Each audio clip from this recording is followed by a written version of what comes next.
All right, in this lesson, we're going to cover the Mohr-Coulomb failure surface. And this is a really important part of the course because this is pretty much the way that we will characterize shear strength of soil in this class.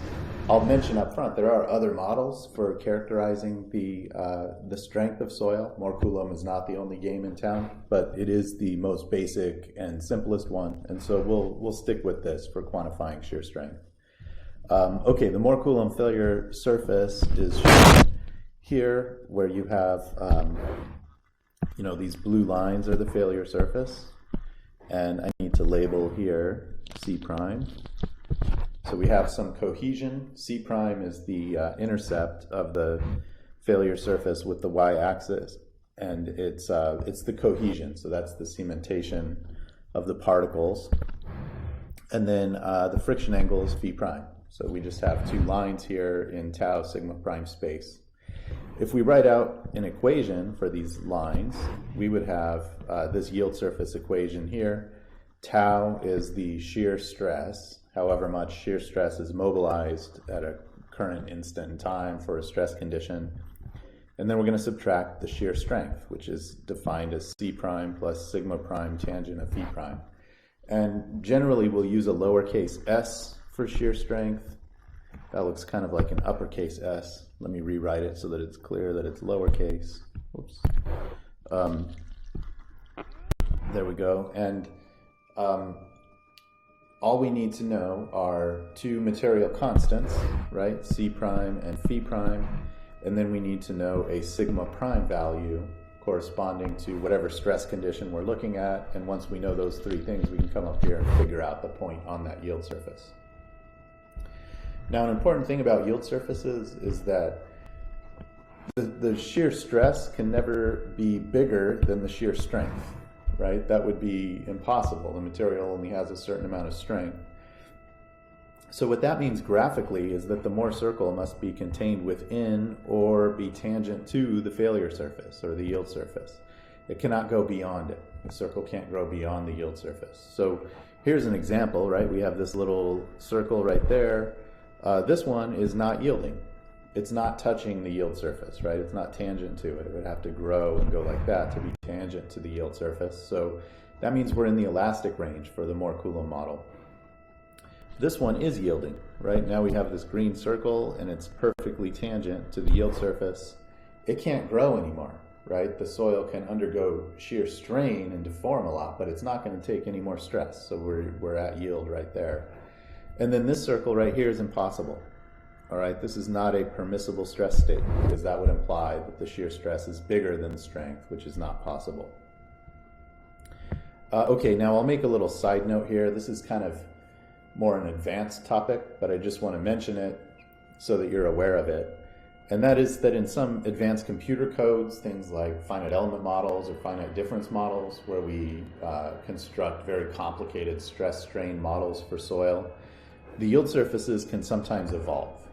So in the Mohr-Coulomb model, we're dealing with a fixed yield surface. We have a constant C prime and phi prime. That yield surface stays where it is. It makes it easy to evaluate whether the stress condition is equal to the strength or less than the strength. Sometimes that's not good enough because, if like this one where we're not yielding, that's going to be elastic material behavior. And it will remain elastic until we reach this yielding condition. So the stress strain behavior would be elastic, perfectly plastic, kind of like the steel material that we studied in a previous lesson. Real soil doesn't exhibit that kind of elastic range. The elastic range for soil is very small. So some of these models have a yield surface that's way down here and then an ultimate surface that's up there. And once you hit the yield surface, it can evolve and move toward that ultimate surface. So sometimes there can be multiple surfaces and they can rotate or translate and evolve based on internal variables like the void ratio, the stress condition, and some other material constants. That's more like something we would get to in a graduate soil mechanics class. Just wanted to mention it here so you realize that things do get much more complicated than this Mohr-Coulomb failure criterion, but we've got to understand this one first before we can even think about moving on to those more complicated conditions. All right, now let's define a few things. So here we have a Mohr-Coulomb failure envelope, and I've drawn it with C prime equals 0. We're going to tackle that problem first, cohesionless, we'll call it, just because it's simpler to do. And then we'll move on to the more general case when C prime is greater than 0. And for simplicity, I'm only drawing half of the Mohr circle here. You should just know that there's always the lower half too, and that this diagram is symmetric about the horizontal axis. You can mirror it vertically if you'd like to. Okay, so a couple of definitions. First we have tau FF, which is here. And tau FF is the shear stress on the failure plane at failure. So if we zoom way in, that little red circle is the point of tangency between the failure surface and the Mohr circle. And if you extend a horizontal line from that point over to the left, it intersects at tau FF, right? Notice that tau FF is a little bit smaller than the maximum point on the Mohr circle. So tau max is the peak, which if you draw a line through the top of the circle, you get this dashed line that corresponds to tau max. So tau max is the radius of the circle. Tau FF is a little bit smaller than the radius of the circle. All right, then we also have sigma 1 F prime and sigma 3 F prime. Those are these guys here. In this Mohr circle, I'm formulating an effective stress space. You could do total stresses too. We'll talk about that later, but effective stress is more fundamental, so we're going to formulate it that way here. So sigma 1 F prime and 3 F prime are the major and minor principal effective stresses at failure. A trap that students sometimes fall into is to think of sigma 1 F prime as being vertical and sigma 3 F prime as being horizontal. Okay, that's not necessarily true. Sometimes the principal stress directions are rotated and they're not vertical and horizontal, so always keep that in mind. Sigma 1 F prime is always the point, the larger point where the Mohr circle crosses the x-axis, and sigma 3 F prime is the smaller point where the circle crosses the x-axis. All right, and then we have this angle, alpha sub f. And this is the angle from the minor principal stress point up through that failure point. So the point of tangency between the circle and the failure criterion, or the yield surface. All right, and so you can think of that angle as being the angle from the minor principal stress plane to the failure plane. And a lot of the time we want to know where those failure planes are, like where's the biggest stress demand going to be in the soil. And we'll derive that angle, and I'll show you how it relates to the failure orientations of failure surfaces in simple laboratory tests. But first, let's go through and derive a relationship between the minor principal effective stress and the major principal effective stress at failure when C prime is equal to 0. So it's about the simplest case you can have. And I'm going to try something a little different this time. Instead of drawing out my notes ahead of time, I'm going to write them in as we go. So it may be a little bit slower and take a little longer, but I think it's worthwhile so that you can follow the logic here of what I'm drawing and what I'm doing. So let me zoom in here. Now what we're going to do is draw a right triangle. So I'm going to put that point, that's the failure plane, and then here's a point that's at the center of the Mohr circle, right on the x-axis. And if we draw a line between those 2 points, maybe I drew the center a little bit too far left, make it a little bigger there, we get a right triangle. So this angle right there is 90 degrees. And then we have, of course, the rest of the triangle goes here. There's that point, and then there's the x-axis there. All right, so let's look at some of these side lengths. This one right there is equal to the mean stress in two-dimensional stress space, right? So this would be sigma 1 prime F plus sigma 3 prime F divided by 2.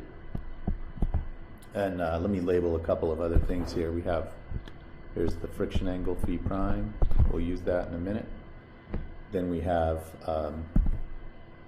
right here sigma 1 prime F, and right there sigma 3 prime F, right? We have to define those points too. Okay, now let's look at at this distance, I'm going to draw just a little dashed line up perpendicular to the line that I'm trying to dimension here. And if we look at this side length, draw a little arrow so it's clear that that's a side length and not a line itself. So this length right there, that's equal to the radius of the Mohr circle. And it's easiest for us to look at the radius of the Mohr circle along the x-axis. So you can see that it's just the difference between the major and minor principal stress divided by 2. So here we have sigma prime 1f minus sigma prime 3f divided by 2.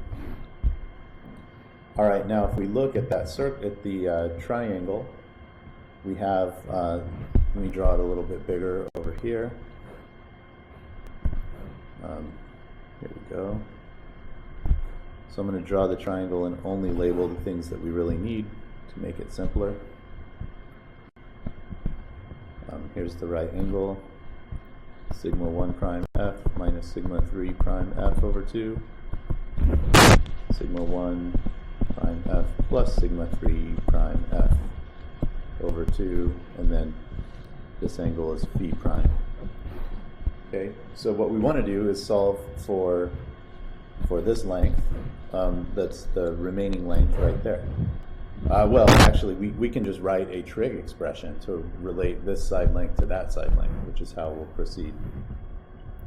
So we'll do this. Sine phi prime is equal to the opposite over the hypotenuse. So you get sigma 1 prime f minus sigma 3 prime f divided by 2, and then divided by sigma 1 prime f plus sigma 3 prime f divided by 2. And of course the 2's cancel out. You can multiply both sides by sigma 1 prime times sigma 3 prime f, and you get this. Sigma 1 prime f sine phi prime plus sigma 3 prime f sine phi prime equals sigma 1 prime f minus sigma 3 prime f. And now we want to collect terms so that we can solve for sigma 1 prime f in terms of sigma 3 prime f, or vice versa. So we'll get sigma 1 prime f times 1 minus sine phi prime is equal to sigma 3 prime f 1 plus sine phi prime. And now we can solve for the ratio. What I'm going to do is solve for sigma 3 prime f over sigma 1 prime f.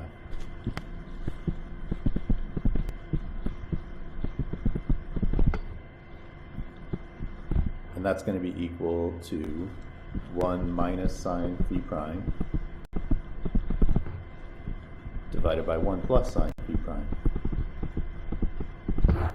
All right, now there is a trig identity that you can invoke here too. Actually, this is the form of the equation that I tend to remember and use right there. But I will point out that there's another form that may be even more common, and it's just the trig identity that this is equal to the tangent squared of 45 degrees minus phi prime over 2. I don't know which one's easier for you to memorize or remember, but you should just kind of remember this relationship. Okay, and this is an important quantity that is equal to the coefficient of active earth pressure. So if you recall, when we were talking about stresses, we were computing vertical and horizontal stresses using a K coefficient. Well, the idea now applies here, but we're looking at a failure condition. So we're not looking at the stresses that exist right now in the ground. We're looking at what stresses would exist at failure. So this is equal to K sub A, which is the coefficient of active earth pressure.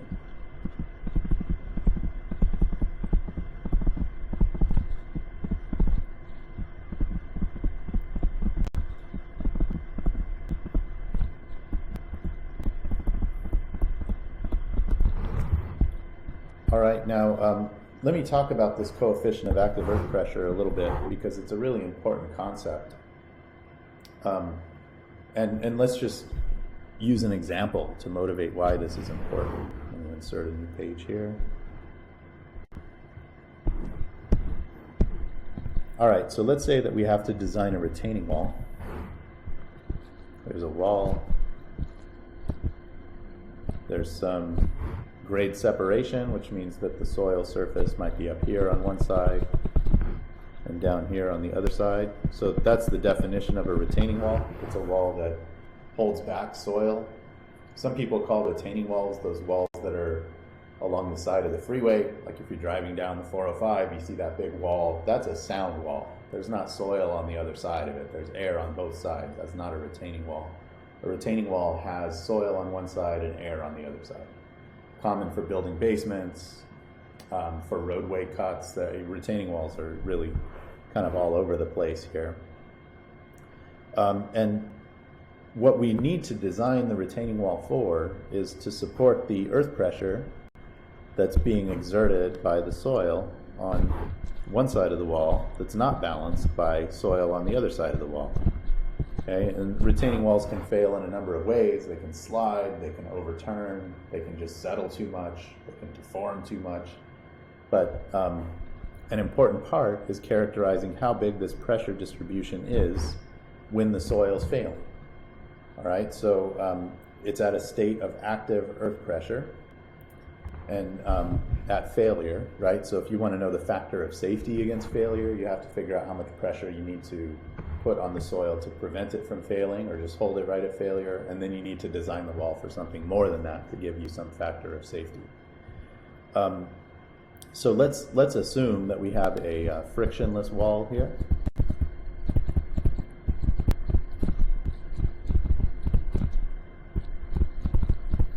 And the reason why I'm saying that the wall is frictionless is that if there's no shear stress at the interface between the soil and the wall, then the principal stress directions are vertical and horizontal. Remember, we've just derived a relationship between principal stresses. We've not derived a relationship between vertical and horizontal stresses. So this Ka relates the minor principal stress to the major principal stress. If we want to geometrically interpret that in terms of some coordinate condition, we have to put some constraints on the shear stress, namely that that's zero along this vertical interface. So if we have a wall that, say, is perfectly frictionless, it's greased or has Teflon or something like that, then sigma 1 prime is vertical and sigma 3 prime is horizontal. You can draw a little soil element here, and you would have sigma 3 prime F, sorry, labeled it wrong, I'm already failing, sigma 1 prime F, and then this one would be sigma 3 prime F. All right, and sigma 1 prime F is easy for us to get. It's just the vertical effective stress, right? So we know how to compute vertical effective stress at failure. And this would be like for this little element right there, right?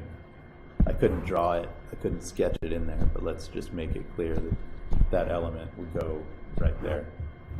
Okay, so sigma 1 prime F is really easy for us to get. And that's just the vertical effective stress.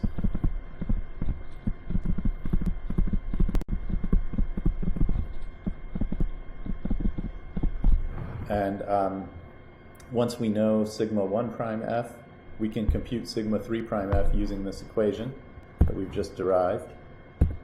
And now we know the horizontal stress distribution along the height of the wall. We can integrate it to get a resultant force. So we'll label this height as H. And let's put in a resultant here, R.